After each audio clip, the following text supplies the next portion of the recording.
Chapter 1. The wedding. No one knew Abudavarion thought she was just the maid who scrubbed floors in silence, but behind closed doors, she wore a wedding ring that cost more than the house she cleaned. And one day, when the truth came out, the ones who mocked her would be the first to kneel. It was supposed to be the quietest wedding Paris had never seen. No gown, no guests, no gilded aisle, just a girl with calloused hands, trembling fingers, and a man who slipped a ring onto her finger as if she were royalty born. In the flickering candlelight of a crumbling chapel far from the eyes of the world, lies whispered her vows to the heir of the Leckler Empire, the son of the man whose penthouse she had cleaned for 2 years, the man who had watched her from behind crystal doors, never speaking, only nodding, until one night he stayed behind when everyone else had gone. That night had changed everything. He was nothing like his father, no cruelty, no arrogance. He was quiet, almost wounded, like a prince raised in the wrong castle. And when he looked at her, it was not with pity, but with longing. Not as if she were beneath him, but as if she were the only truth in a world of masks. No one knew. Not the housekeepers, not the guests who toasted in glittering salons, not even his family, especially not his family. The Lecklers prided themselves on legacy, on names carved into marble and sons married into fortune. If they knew the heir had married a maid, a girl with no pedigree, no surname worth mentioning, they would have destroyed her before the ink on the certificate dried. So they lived in silence, loved in stolen moments, hid behind glances and excuses. She cleaned the marble floors while he sat in boardrooms. She walked to work. He was driven past her in armored cars, and yet, every night, when the world wasn't looking, he came home to her. They called her the invisible girl. But Lies knew better. She was the secret queen of a kingdom she could never touch. Chapter 2. The Cruel Games of High Society. First time Lies entered the Leckler ballroom, not as a maid but as his wife, no one knew. And that, perhaps, was the cruelest part. She was still in uniform. The starch white apron, the flat shoes, the low gaze she had practiced for years. Her wedding ring was hidden behind the gloves she wore to serve wine. She watched as women with jeweled necks threw their heads back in laughter, their arms brushing against Julian's suit as if they had every right. No one noticed the way his eyes kept drifting to the girl refilling the glasses. No one questioned why he barely smiled, or why, when he thought no one was watching, his hand would subtly brush hers as she passed. They thought she was nothing, less than nothing.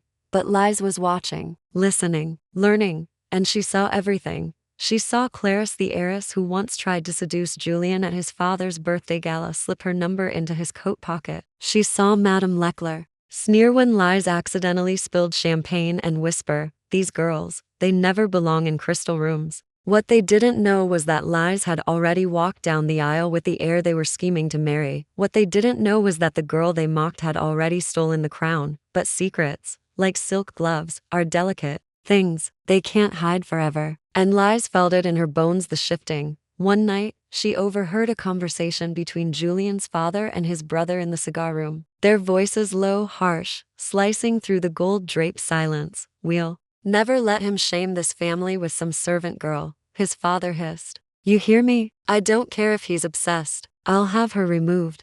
Removed.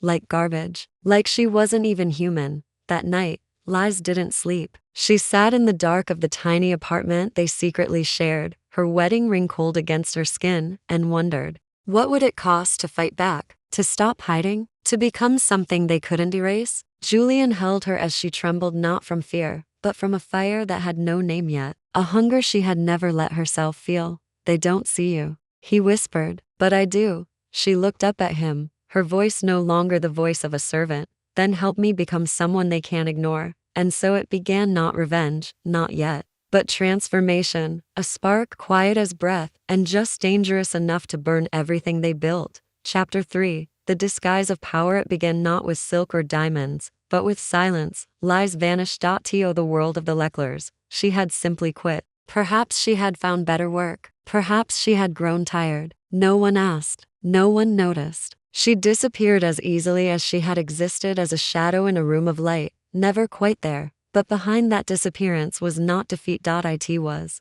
the birth of preparation. Far from the gilded mansions and venomous laughter of Parisian elite, Lies retreated into the city's forgotten corners, a narrow loft in the 11th arrondissement, above an old cobbler's shop that smelled of dust. and old leather. It had no chandelier, no velvet couches, no view. But it had a door that locked. It had silence. It had freedom. And most of all, it had mirrors. In those mirrors, she stared at herself for hours, not to admire, not to criticize, but to learn. To strip away everything they had made her believe, that her voice was too soft, that her eyes were too plain, that she would never matter. Slowly, painfully, she began to rebuild. She read voraciously books on art, fashion, psychology, business. She studied the lives of powerful women, dissecting their stories, their postures, their strategies. She watched old videos of gala speeches, press interviews, royal documentaries, learning how to command a room, not just walk through it. She took night classes in design, not because she dreamed of being a couturier, but because fabric was armor. And she would sew herself a new skin. She sold the gold bracelet Julian had once gifted her, the only luxury she owned, and bought second-hand heels and a broken sewing machine. Each stitch she sewed was a rebellion. Each sketch she drew was a blueprint for war. The world believed she was gone, but in truth, she was sharpening, becoming, not Lies, the maid, but someone else entirely. And in time, the day would come when she would re-enter the very world that spat her out, not with a tray in hand, but with a gaze so unshakable it would make them tremble. The disguise was not a mask. It was power, woven in silence, worn like a second skin. She would not beg for a place. She would build her own kingdom, and make them all watch. Chapter 4. Becoming. Reine, city of Paris, had always moved too fast for Lina. Its cafes brimmed with laughter she never felt part of. Its streets flowed with people who never looked her way. But now, as she stood before the ancient door of a building tucked between Rue Saint-Honor and the whispers of forgotten alleys, Lina knew this was where her silence ended. She had disappeared for 3 years, not to escape but to become. The woman who opened the door was Madame Tharcé, once the most elusive couturier of her generation, now retired and shrouded in mystery. Her sharp gaze scanned Lina from head to toe, lingering on the calluses of her hands and the steadiness in her eyes. "You came without a portfolio," Tharcé said. Lina replied, her voice soft but unwavering. "I came with hunger, for 6 months." Tharcé didn't teach her. She tested her. She made Lina unpick 20-year-old garments, sew blindfolded, clean for hours in silence. She spoke little, and when she did, it was in riddles. A seam must hold more than fabric. It must hold story. Beauty that seeks praise is not beauty, it's desperation. At night, Lina cried not because she wanted to give up, but because her old self kept trying to return. The girl who flinched, the girl who doubted. But morning after morning, she came back, sewing, stitching, bleeding, growing. Then came the moment. One stormy evening, Tharcé handed her a bundle of raw silk and said, "Create something that will silence a room. You have 24 hours. Lina didn't sleep. She worked under candlelight, the storm outside matching the one in her chest. She didn't sketch, she listened. To the cloth, to the pain, to the girl who had once stood in a bathroom stall, hiding tears from bullies who laughed at her birthmark. She cut without fear, sewed without compromise. And when she stepped into Tharcé's studio at dawn, she carried not a dress but a declaration. It was a gown of sharp lines and soft defiance, dark velvet wrapped in crimson silk, cascading like revenge kissed by grace. The neckline exposed her collarbone like a blade, and at the heart of the bodice, embroidered in black thread, on blood-red silk, was a single word,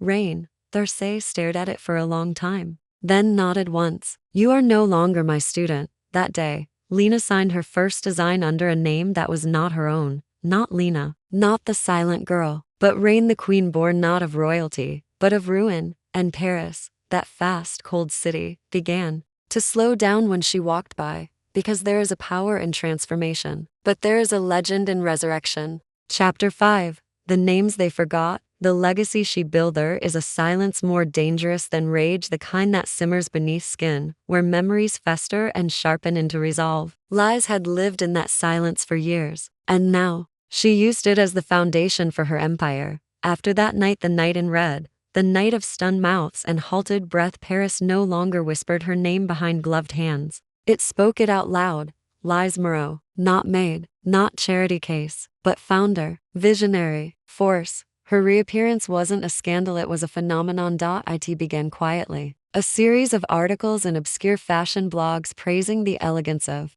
Her designs pieces that bore no label, but left indelible impressions. Then came the interview in Le Figaro, where she spoke not of the Leclercs, nor of her past, but of fabric, structure, soul, of designing clothes not for display, but for transformation. I don't dress women, she said, her voice a melody of steel. I remind them of who they are when no one is looking. By the end of the month, buyers from New York and Milan were bidding over slots in her unnamed atelier. Celebrities wore her gowns without tags as if owning them alone was privilege enough. And the fashion houses who once rejected her sketches were now requesting collaborations, but Lise refused to play by their rules. She built her studio in Montmartre not near the Avenue Montaigne elites, but in a quiet street that smelled of bread and sun. She employed women no one else would, mothers with accents, daughters with scars, girls with no connections but fire in their fingers. Her workshop became a sanctuary. There were no mirrors, no measuring tapes that judged, only light, laughter, and the hum of hands reclaiming worth through every stitch. And while her designs conquered runways and lit up Met Gala stairs, Lise herself remained elusive. She declined interviews. She rejected awards. She walked alone, but not aimlessly. She returned not to the Leclerc's world, but to the world they thought they ruled. There was a particular moment that made headlines across France, a charity gala hosted by none other than Julien Leclerc himself, now running the family's waning luxury brand. The invitation was gilded, desperate. The press swarmed. Investors circled like vultures. Lise arrived unannounced. No red carpet. No entourage. She wore a suit simple, midnight blue, tailored to her breath. Her hair was tied in a low knot, no diamonds, only a single silver pin on her lapel, shaped like a seamstress's needle. People turned before she even entered the room. Julien, mid-toast, froze when he saw her. She didn't look at him. She walked straight past. Because revenge wasn't in her presence, it was in her indifference. Because true power is not reclaiming a seat at their table. It's building your own table and letting them watch from the shadows. Uninvited. Chapter 6. The girl who sewed her own crown. It was never about revenge, not really, because revenge still ties you to the people who hurt you. But freedom? Freedom is when you no longer carry their names in your mouth, only your own. Years had passed. Lise stood by the window of her atelier, the afternoon light spilling across bolts of fabric like rivers of gold. Outside, Paris bustled, car horns, footsteps, the ever-beating heart of a city that once ignored her. Now, it wore her. From opulent rooftops in Monte Carlo to the underground catwalks in Seoul, women whispered her name like a spell. Lise Moreau was no longer a girl anyone forgot. She was a symbol, and yet, none of it compared to the moment that unfolded quietly, without cameras or applause. She was hosting a free workshop that day, something she did every month, for girls from shelters and foster homes. One of them, a shy 16-year-old named Amara, had asked timidly, "Do you ever feel like you're still that girl from before? The one they didn't see?" Lise looked at her then, not with sympathy, but with recognition, and softly, without dramatics, she replied, "I am still her. But I'm also the woman she dreamed of becoming." That night, Lise returned to her small apartment above the studio. The walls were simple. No paintings, no luxury, just her plants and books, the hum of the city far below. She boiled tea, lit a candle, sat in silence. On her desk, a photo remained, the only one from her past she kept. It was of her mother, holding a baby. Lise, both of them laughing, and touched by what would come. She reached for a pen, and on the back of the photo, she finally wrote something.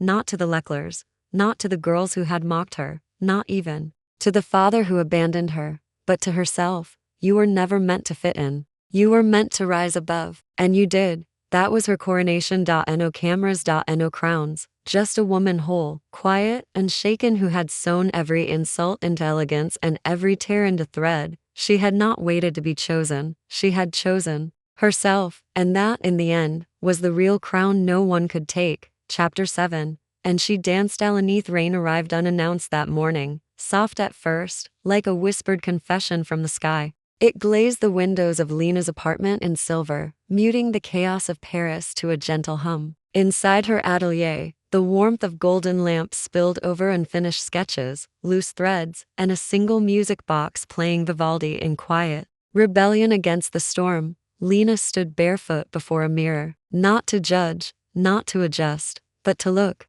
really look. She wore a simple white slip, her hair cascading freely, and for the first time in years, no makeup, no veil, no armor. The woman who looked back at her was no longer the girl who hid in bathrooms during lunch breaks, nor the shadow who trembled at raised voices. This woman Reine stood not because the world allowed her to, but because she had chosen to rise, and she remembered everything. She remembered the cruel hallway echoes of laughter, the way her mother's voice sharpened at the sight of her birthmark, the way her classmates used to mimic her stutter when she was too anxious to speak. She remembered all of it, not with anger but with awe, because every insult was a brick, every rejection, mortar, and she had built a fortress from pain. But today was not about fortresses. It was about softness. It was about closure.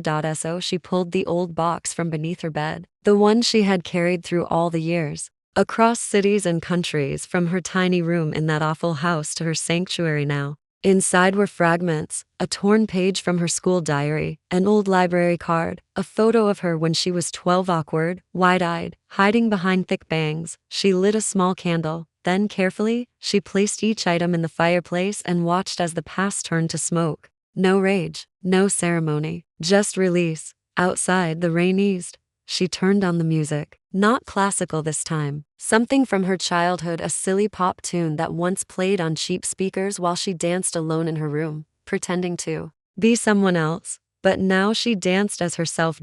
In the center of her atelier, barefoot and unburdened, Lina twirled, arms open, eyes closed. A slow, graceful dance, not for anyone watching, not for a camera, not for a stage, just for her. She laughed, not because something was funny, but because joy had arrived like a sudden spring, and in that moment, beneath a ceiling of chandeliers and dreams, Reine became whole, not through revenge, not through triumph, but through the sacred act of forgiving the world for not knowing how to love her, and of forgiving herself for once believing it was her fault. Final message. She was the girl they all laughed at, the one with the oversized glasses, the deep birthmark, the silence mistaken for weakness, mocked at school, ignored at home, forgotten by the world. But the girl they buried in shame didn't die. She disappeared only to return as a name whispered in awe. Reine, a woman who rose from dust and became a queen, not with revenge, but with brilliance, elegance, and grace. And maybe her story is yours too, because we all carry scars that were once called flaws, and in the end, the most powerful thing we can ever become is ourselves. So to anyone listening, don't wait for a crown, make your own.